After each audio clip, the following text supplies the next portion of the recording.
been here for 6 years. How have you seen mobility and customer needs evolve? Bikes have moved from being a tool of convenience to a very essential part of the Kenyan transport industry and ecosystem.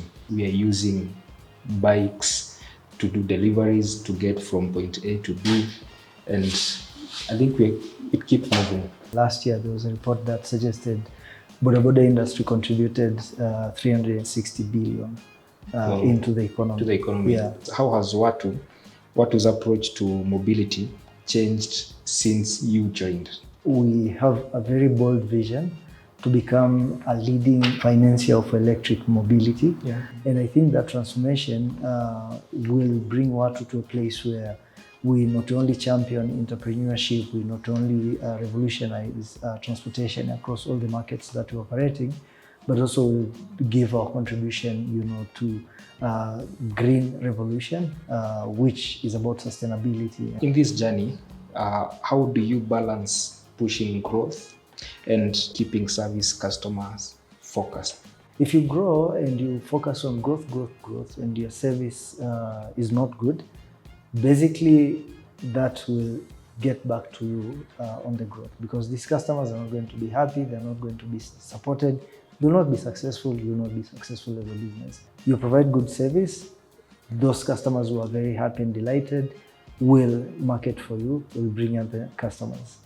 And you provide a good service, the customers that are with you will continue to pay, and that will make you sustainable. So what has been your proudest moment working with riders and dealers in the field? Each time I meet a rider somewhere, I always want to get the story. Where did they start and where are they? Because this industry is changing lives. Watu coming in and offering these assets on that arrangement where somebody pays in installments, I think it saves a lot. And what keeps you going when you're putting a bit of pressure on targets? What keeps me moving is, one, understanding why this pressure is coming.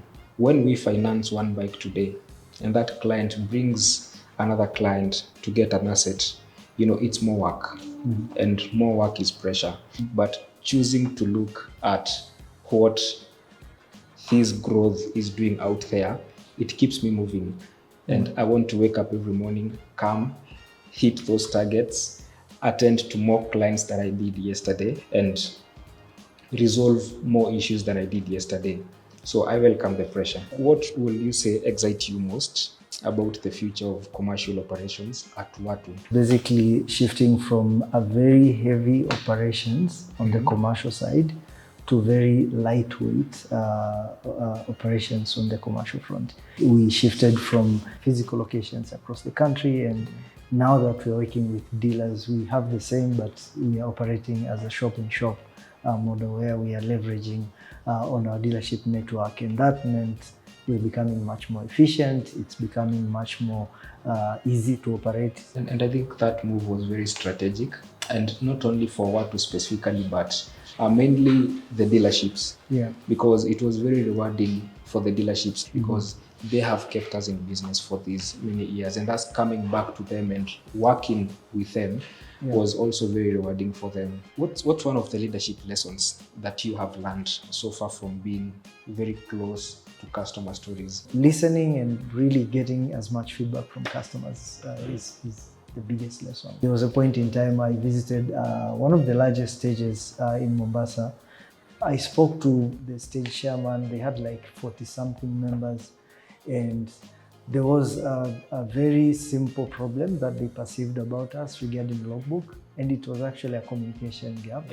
And a simple phone call made it possible for them not only to educate their stage, but to educate the rest of the stages in Mombasa, because I attended another meeting like 3 months later, and this was the topic of the meeting. So if someone was to join commercial team today, what would be your advice? I would advise this person to be very empathetic, because you will need it along the way. And secondly, learn how to listen.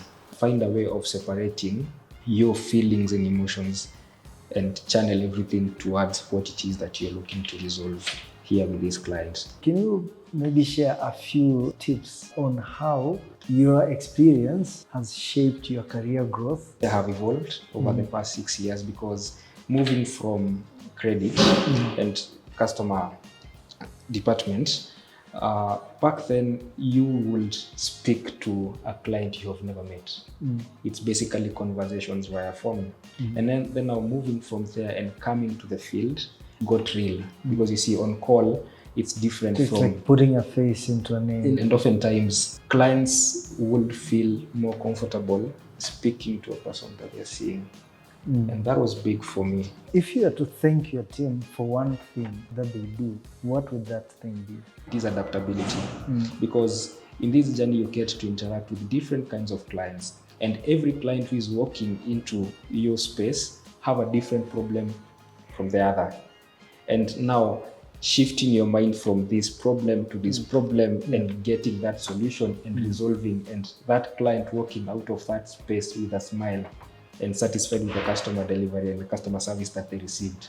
I think that is everything. When you're looking for somebody to join your team, what do you pick between intellect and that passion? One, the attitude.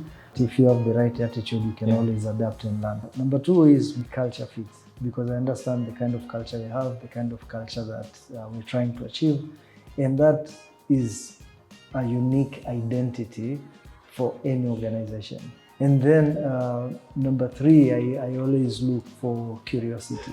I always appreciate someone who is very curious, who is eager to learn, who is eager to, think beyond the norm and, challenge how we do things. What does mission possible mean to you in commercial context? It means making it possible for our customers to make the right decisions in terms of what choices they make, choosing Watu versus others, and if they choose Watu, do they have the right asset for the use case that they intend? My takeaway from this conversation is impact. Impact is everything, because Erick is a country manager, but once in a while he has taken his time and gone out there to meet clients and listen to their stories, and oftentimes resolve some of the issues that these clients are experiencing. One thing that was really interesting that David said, we work in a space where everybody is super energetic, everybody is always smiling, whether we are dealing with something that is difficult or easy. And smile is what defines our culture. And as we celebrate Customer Service Week, I think that would be one of the key messages that I would say to everyone, who is watching this. Always smile.